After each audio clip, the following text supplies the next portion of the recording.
I'm John Roberts. I'm the operations manager for mindfulness-based learning at Point 32 Health. I'm thrilled to be joined by my colleague, Tara Healy, founder and director of Point 32 Health's mindfulness program, which we call Mind of the Moment. And we are thrilled to be joined by Dr. Amishi Jha. Amishi is a neuroscientist whose research lab studies the science of attention. She is a professor of psychology at the University of Miami, and she is the author of the excellent recent book, Peak Mind, which is the inspiration for our Peak Mind Challenge. Now, you can find out everything you need to know about the Peak Mind Challenge by going to this website, point32health.org/Peak Mind Challenge.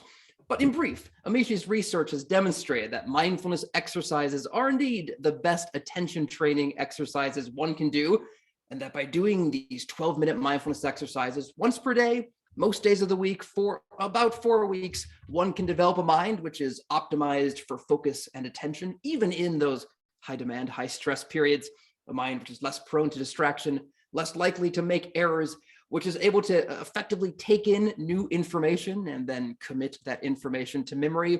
And besides that, other benefits, which I'm sure we'll be talking about today. And with that, offer a warm welcome to Amishi Jha and my colleague, Tara Healy. Good morning, good afternoon to you both.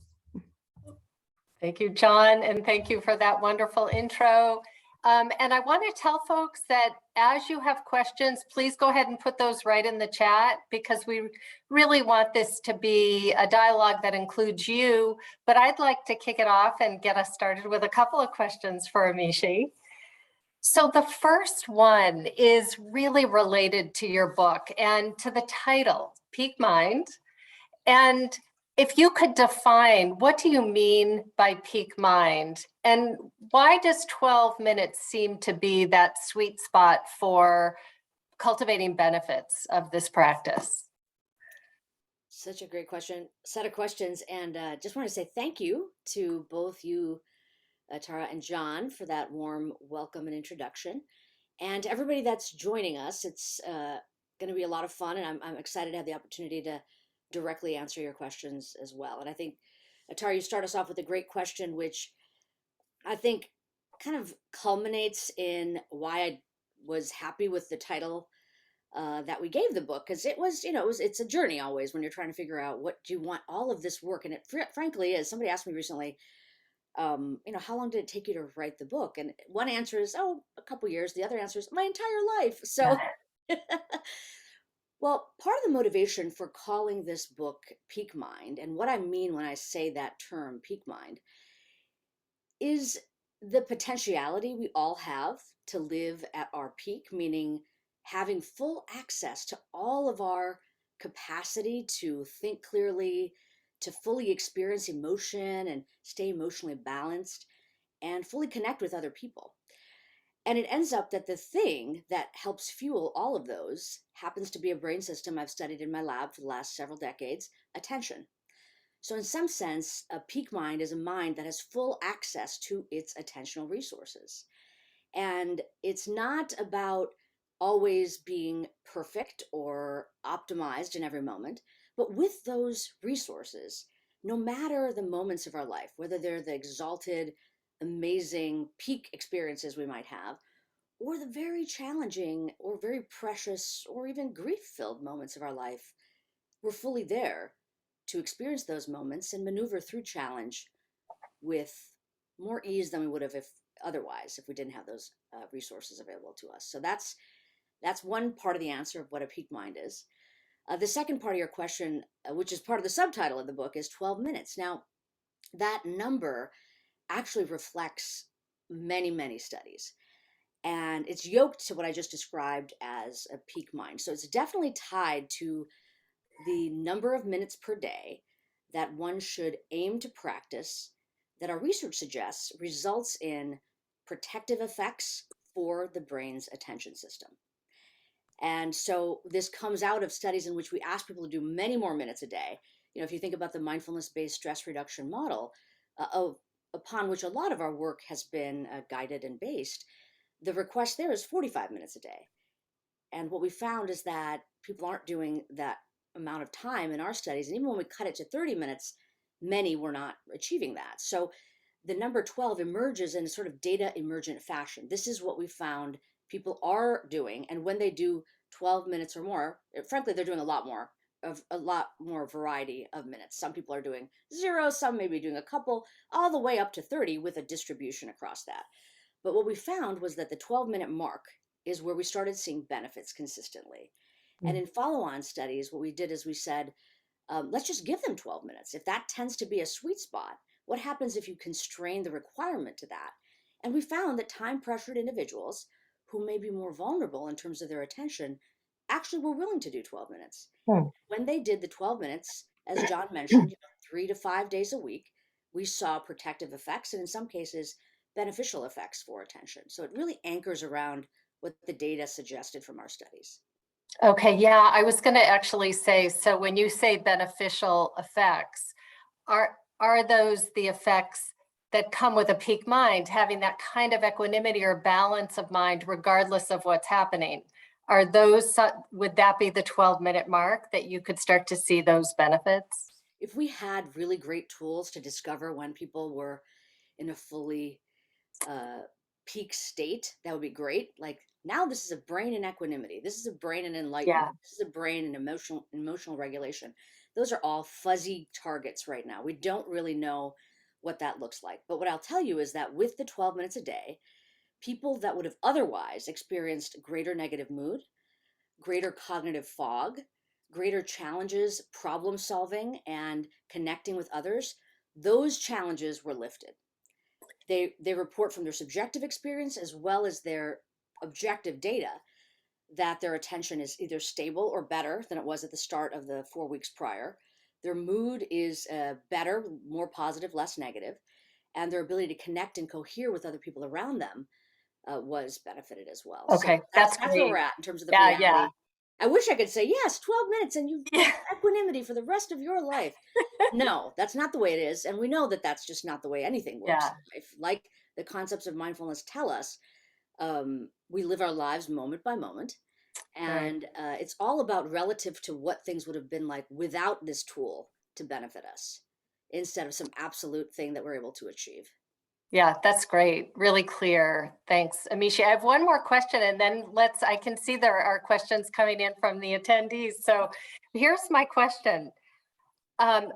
Those benefits are so important just to living our lives, to engaging with our families, to engaging at work. I mean, for so many reasons. And life is full of joy and sorrow, and the benefit of having, more stability of attention and focus and calm. I mean, that would be incredibly useful to us, practical.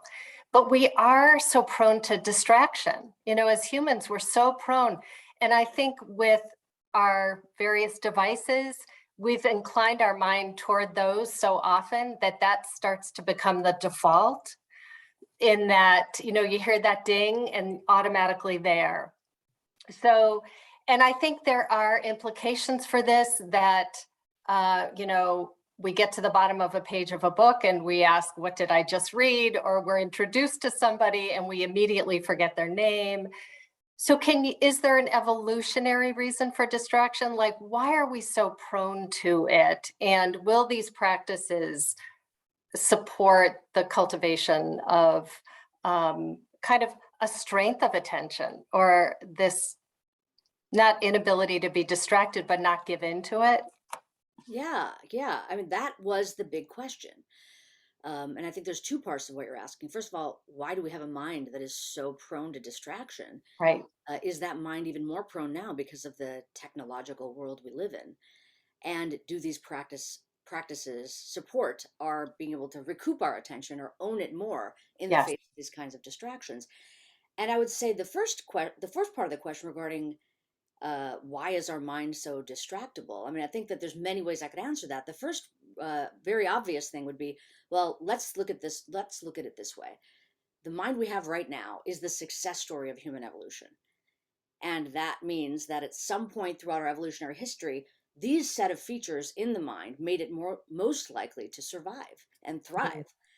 And so that's what we have. That is the reality of what we have. We can think about why that would have been. And you can imagine, even back to our long ago ancestors, if they were so fixated on picking the right berries that they didn't notice around them, clouds looming or predators lurking, that's it, they were lunch.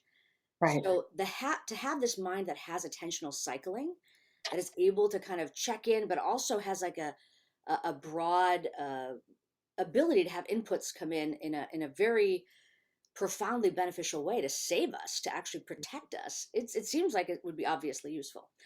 As the human brain continued to evolve, we noticed that, meaning brain scientists have started thinking about how those same qualities of attentional cycling, getting grabbed by potential sources of threat, novelty, self-relatedness that happen in the external environment may also happen when those sources are generated internally. So now if I'm just sitting quietly by myself and I have oh my gosh, did I leave the oven on? I could have that thought right now, right? I was just cooking before we started this webinar. Did I leave the oven on? It could be so overpowering, even though it was just a thought that occurred in my mind, that it could Right. destabilize my ability to have a coherent conversation with you. Yeah. So again, it grabs us, Yeah. and we act in the same way as if somebody were actually threatening us in our physical environment. Probably many good reasons this occurs. And one of the numbers that comes up over and over again in terms of the amount of distractibility we experience from these internal sources is about 50% of our waking moments. Mm. It's about 35 to 50% if you look at all the research. But what that suggests is the mind wanders, meaning it is not on the task at hand about 50% of the time, half of our time, as we're awake. And that seems quite problematic, but for the most part, it can be okay. We can maneuver through the world. For me, the pain point is that that number goes up under high stress circumstances. Mm. So we are less likely to be present when we probably need it even more. Yeah. When we are under a challenge or demand, or there is a goal that we must execute, if we're less likely to have our own capacity of attention available to us, that can really be problematic. So that's actually what led us to ask this question. Do mindfulness practices protect attention, both from external distractibility and internal distractibility? And in particular for internal distractibilities, do these practices reduce internally generated mind wandering? And the answer to both seems to be yes, that these are protective and they seem to protect against increases over high stress intervals and can actually dial down distractibility's influence to pull us. What I think will be fun to talk about as we continue this conversation is, well, how does it do that? How is Yeah. it that internal mind wandering is kind of quieted by these practices? Which is, we do have guesses on that, and we have data on that. Yeah. But I think for most people, this is something we need to explore ourselves because technology is not going anywhere. And if we can figure out ways that we can Right. interface with our own mind, moment by moment, we'll be better protected from Right. all of Right. the external sources. Yes. Yeah. That makes perfect sense. I think it was Dr. Richard Davidson who said, whatever we incline the mind toward on a regular basis, we train that thing. That's what we're training. So in a sense, wittingly or unwittingly, we're always training something. And can we be more aware of what it is we're actually training and put the brakes on when we need to pull back or stop, or we realize that that thought or that idea is going nowhere? And so there's Yes. a beautiful practical question.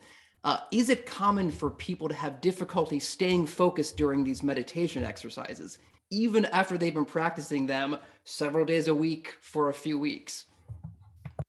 100,000%. So that's a really important thing I think people should really have a sense of. The notion that this will really quiet the mind in a way that thoughts will not occur is a false notion. This is not a project about clearing the mind. That will never happen. We will never clear the mind because the mind's nature is to produce thoughts. That's what it does. And so when I use these terms, mind wandering or internal distractibility, really what I mean is I'm describing the nature of the mind. And so the practices themselves are an opportunity to be more aware of its arising and then to notice when we've been pulled away from something we intend to do. So in the context of a practice, it may be focus on breath related sensations and notice where the mind is. Is it staying on those sensations or has it been pulled away? It's not saying don't have distracting thoughts and don't diverge from the goal of focusing on breath related sensations. That would be an unrealistic and really problematic instruction because it's like saying, hold your breath and then just hold it for as long as I say. That's just not the way it works. It will happen. But the key point is that the point of power, in some sense, is when you notice that, oh, in this moment, yes, the mind is right where it is. I'm checking in. And in the next moment, it may not be. That's where you can actually take action.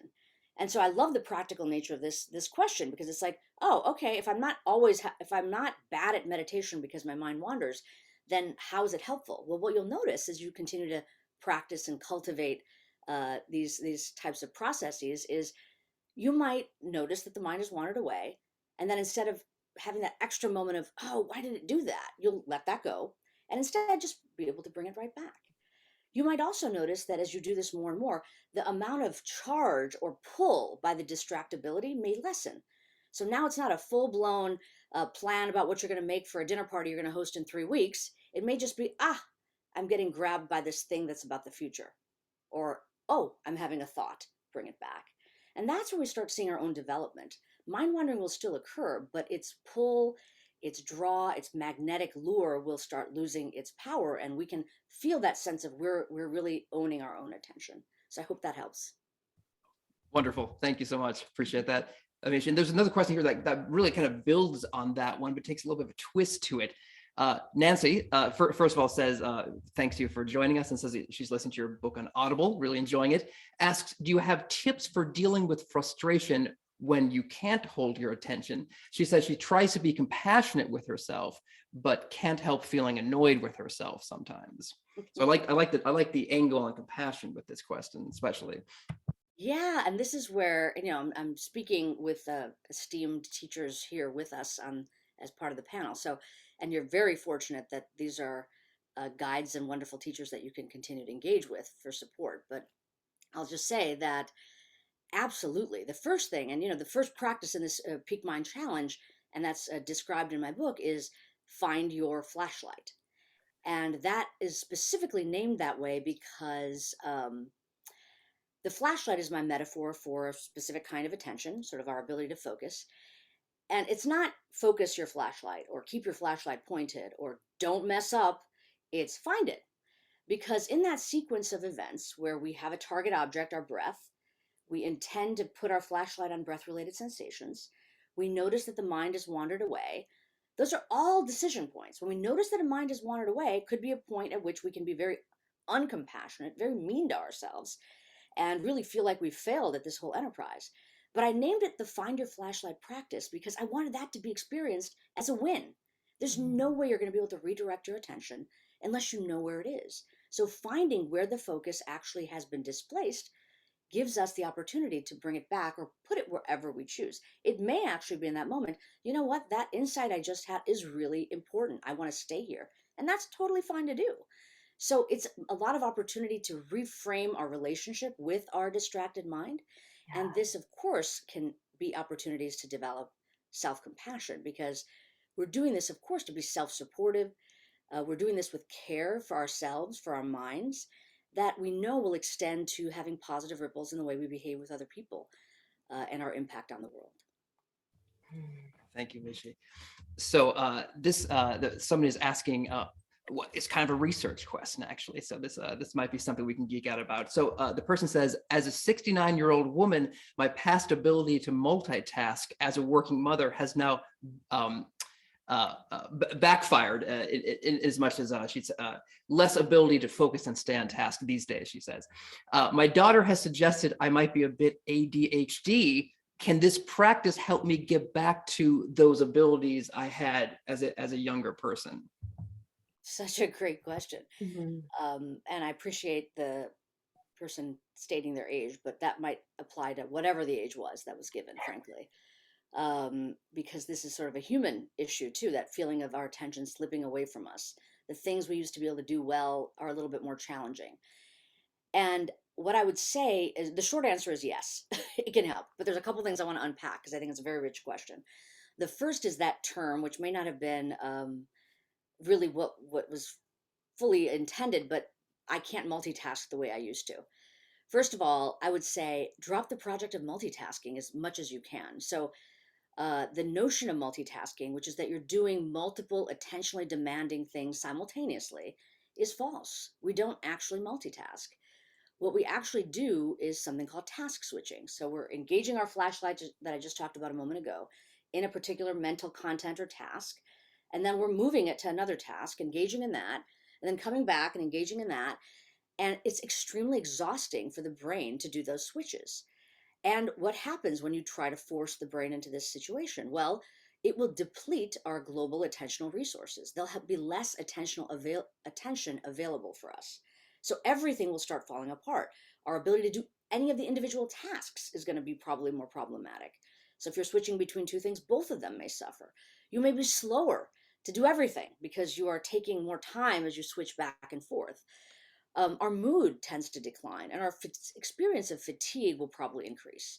So this is what happens under circumstances where we kind of force ourselves into a multitasking, and I put that in quotes context. So when you can, remember that we don't have flashlights, we have a flashlight, and what we're doing is forcing ourselves to kind of move back and forth between them. Now, if two tasks or more are occurring, but really only one of them is attentionally demanding, like for example, talking and walking, you'd say, well, I can do both, no problem. Even if it's a really intense conversation, I can talk and walk. Well, walking, most of us are experts at walking, so that wouldn't require a lot of our attention. But if I put you on the edge of a cliff, talking and walking are not going to have the same experience for you. The amount of attention required to walk will now all of a sudden interfere with your ability to have that conversation. So, and we know this over and over again if we think about driving, right? That if everything's great, the weather's and traffic patterns are clear and smooth, no problem. But now all of a sudden, if it's a hairy situation, you've got to put all of your effort into that. So let me just wrap up by saying, try to see if you can limit the multitasking and monotask instead. The second thing is, as we get older, our attentional capacity will start to decline. And one of the vulnerabilities we know about aging, normal healthy aging, is that we are even more prone to distractibility and have a harder time inhibiting distraction. So if you're feeling a little bit more like it's harder to block out those sensory experiences or even the thoughts that arise, know that that's very real and very common. And again, I would encourage through the use of this practice to have a compassionate orientation yourself and know that, yes, what we know from study after study is that these can boost our ability to hold goals in mind and inhibit distraction. So it will help. So I hope that that's empowering as a response. Well, it reminds me of issue. This idea of walking the edge of a cliff reminds me of the story that, Tara, I'm sure you know about Jack Cornfield when he was a young meditator, and he told his teacher that he was having trouble focusing on his meditation. So his teacher said, "I want you to sit on the edge of a well, and then that will help you focus." And indeed, evidently, yeah, absolutely. Become very aware of body movement. Yes. So somebody asks how we can so continue to cultivate these practices after the Peak Mind Challenge is over. And I sort of want to take a different angle on this and say, okay, so we're talking about 12 minutes a day, most days of the week for 4 weeks. So is that our forever prescription, or is it after 4 weeks, maybe we can sort of pull back a little bit, or will we hopefully want to intensify at that point to maybe get more advantages? Just curious if you have thoughts on that, Amishi. Absolutely. And I think this is the main thing to say. And I do encourage people to read more the fuller explanation for all of these things if you have a chance to pick up the book or listen to it, because though it is the case that 12 minutes is a prescription that I've given, and I already alluded to this when Tara asked me her question, it is essentially a threshold. It's that with 12 minutes or more, we start to see beneficial effects. With less than 12 minutes, we actually don't see effects that look to be beneficial. And it's almost, and what I mean by that is that it looks like no different than nothing at all. So if you had groups of people where they practiced or didn't practice, those that didn't practice and those that practiced less than 12 minutes a day don't look different in the metrics that we're talking about. So that's what I mean by, that's why 12 minutes is an important number. On the other hand, 12 minutes is not such an important number, because when you go beyond 12 minutes, you start seeing more and more benefits. There is something we call a dose response effect. So the more minutes of practice you get in a day, the more you benefit. And what I encourage people to do is to figure out what that number looks like for them. In some sense, by the way, the Peak Mind Challenge, I love the concept. because the challenge is really an opportunity for us to take seriously and dedicate ourselves to a series of practices for a constrained period of time. But you might want to start thinking about it kind of like a couch to 5K for the mind. And people that have been Olympic athletes, if they stop moving for several years, they will also need to do a couch to 5K. So it's not that you don't have the capacity to do more practice, but there is a certain amount of physical movement that can help us recoup and engage our bodies. And it's the same way with the mind. So this 12 minutes gives us that prescription over 4 weeks. And we can certainly go beyond that daily if we choose to. And we should certainly plan to go beyond that in time. Because the brain, just like the rest of the body, is not going to stay fixed in any way. If we stop exercising the body, we know we will suffer because our muscle mass will decrease, our bone density will not be the same as it was, our physical health will not be in tip-top shape if we choose not to exercise.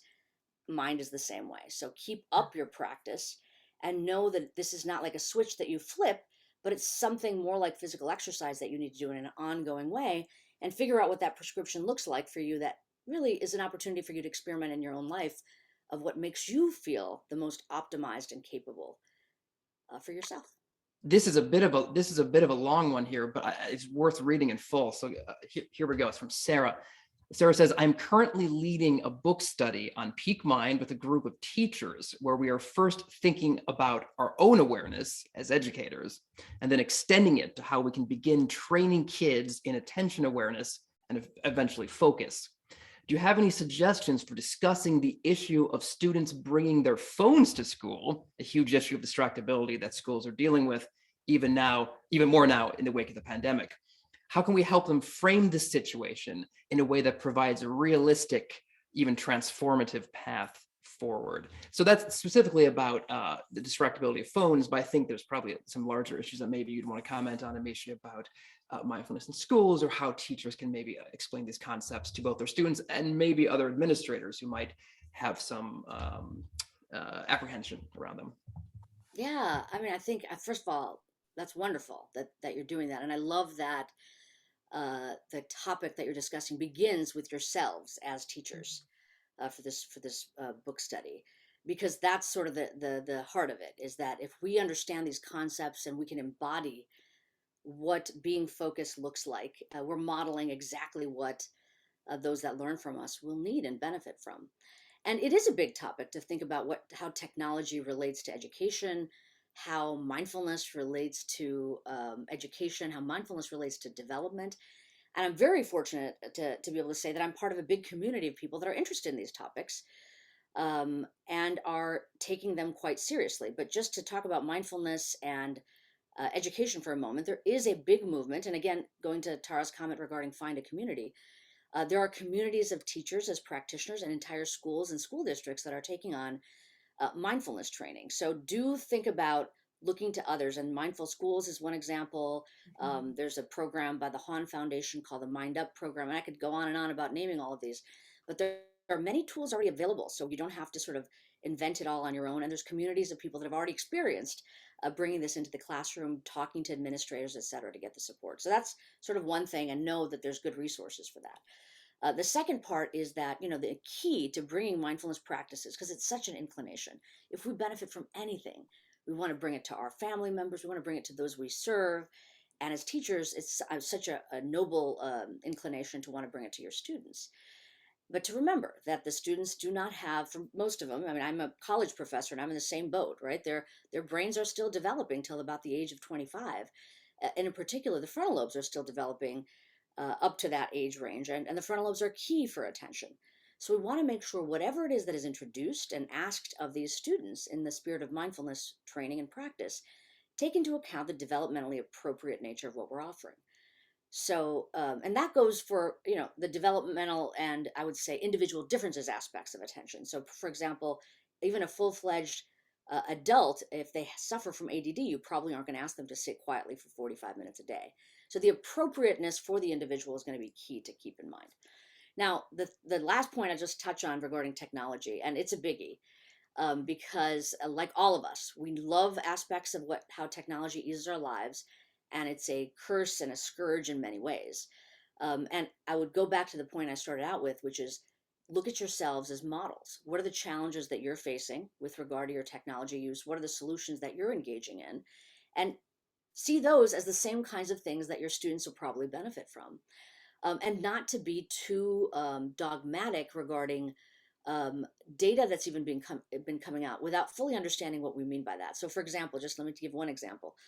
There were a couple of studies that were out regarding the problems with even having laptops in classrooms. And because what they found was that the researchers found was that learning was diminished in those that used laptops in classrooms versus those that took notes. And so many schools had started policies that banned laptops as if the laptop, the technology itself, was the problem. Well, further sort of sophistication regarding understanding the data was, it wasn't the laptop itself, it was what are the distracting sources of information on the laptop, and most importantly, how the student was taking notes. So if the student using a laptop was acting like a transcriber, not understanding or comprehending concepts that the teacher was conveying, but just writing things out, it didn't matter if they were taking notes or typing, the learning was going to be poor.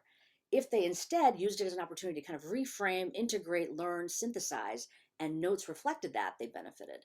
So just stay in the complexity of the space. And I'm not going to have any quick answers for you, but I'm so glad that you're starting this journey, because you yourselves and your students will certainly benefit with your greater knowledge and practice of these topics. Thank you, Amishi, for reminding us that none of these questions are easy questions. They hide many layers. But there are a couple questions that came in which, while not easy questions, I think are back on the practical end of things. And I think Tara, you and Amishi might be able to kind of tag team on these. So I'll sort of issue these at the same time. So somebody asks, is there a best time of day to practice meditation? And then even stepping back from that, what is the difference between mindfulness practices and meditation? Yeah, okay. Maybe I'll answer the second one, then Tara, you take the first one. Sure. Good? Okay. Yeah. Okay, so the difference between mindfulness practices and meditation. First of all, mindfulness is a subcategory of the larger umbrella term meditation. Mindfulness practice is a subcategory of the term meditation. And meditation I do think of as an umbrella term, like the term sports. And in particular, it reflects, the wisdom of the world. There are so many different forms of meditation from the world's wisdom traditions. The broadest sense, it's engaging in specific mental practices to cultivate specific mental qualities. So that can be Christian contemplative prayer, Judaic prayer, indigenous practices, Sufi mysticism. The Stoics had practices that they called meditations. And then, of course, more formally, contemplative practices like the way we think about them now, mindfulness practices, compassion practices, transcendental meditation. But these are all sort of splinters out from that broader umbrella term, meditation. In the same way, learning how to be a gymnast or a volleyball player or a baseball player are all different aspects of what sports might mean as an umbrella term. So the key is what the practices are and what they're aiming to cultivate. And with mindfulness practice, what we are aiming to cultivate is this present-centered, non-judgmental, non-evaluative, I would say non-reactive stance toward our moment-to-moment experience. And the practices that we engage in target that as the mental quality we want to achieve.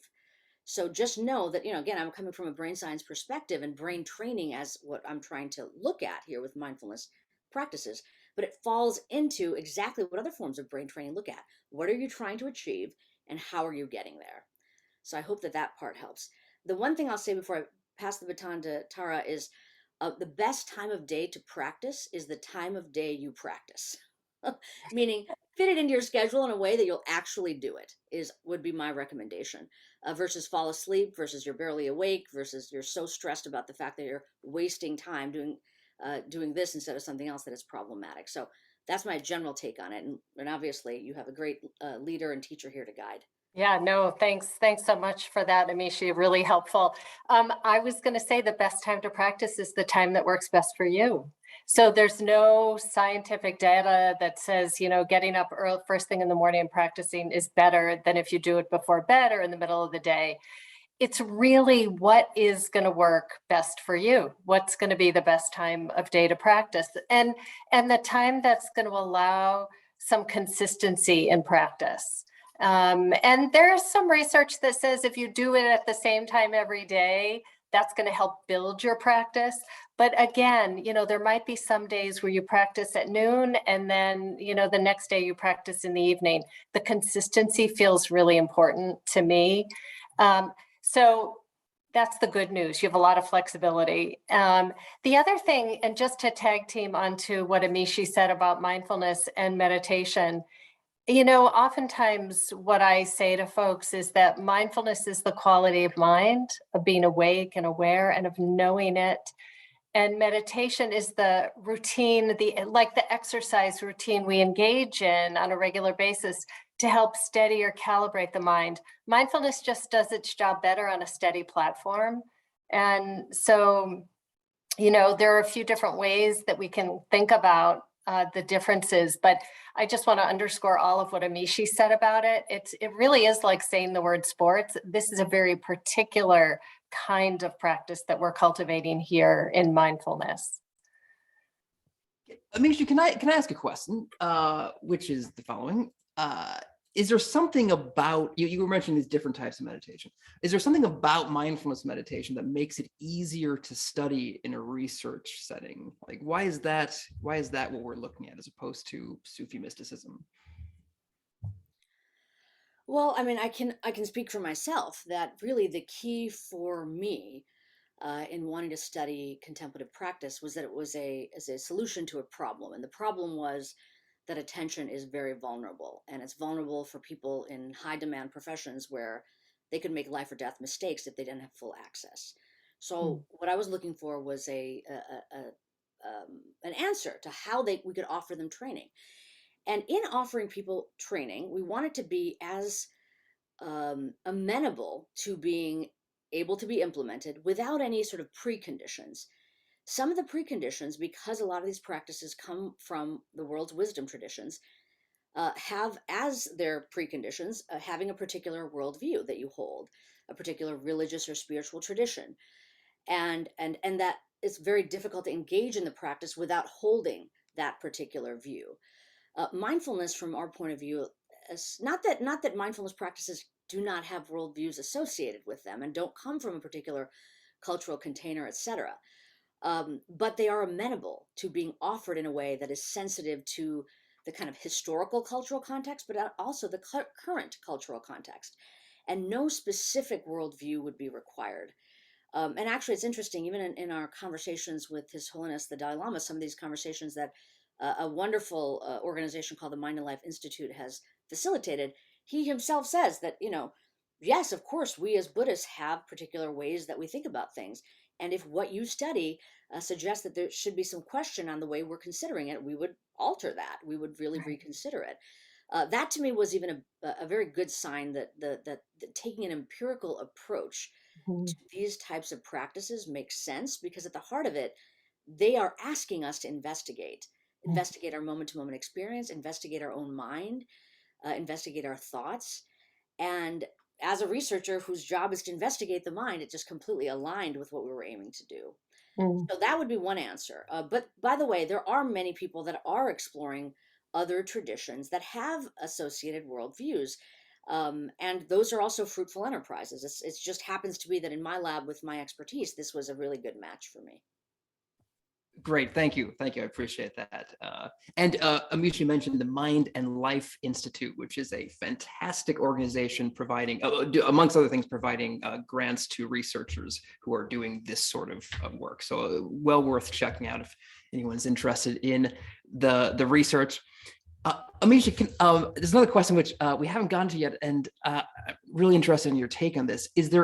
We're talking about, these practices are so great, they're so, they provide so many benefits. Is there anyone for whom these sorts of practices should not, that you would not recommend doing them? Is there anybody that might not benefit, or it might actually be, they might have an adverse reaction to doing mindfulness practices?